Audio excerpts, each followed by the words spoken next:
Valencia, 45, mengaku menerima puluhan telepon dukungan setelah kasusnya mencuat karena dituntut 1 tahun penjara dalam persidangan yang digelar di Pengadilan Negeri Karawang, Jawa Barat.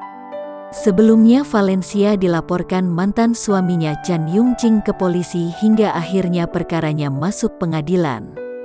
Dari berbagai kalangan itu yang menelepon dan memberikan dukungan, kata Iwan Kurniawan saat dihubungi Tribun Jabar, Rabu, tanggal 17 November tahun 2021.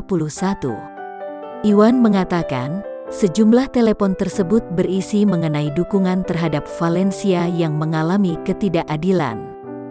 Valencia disebut sering memarahi mantan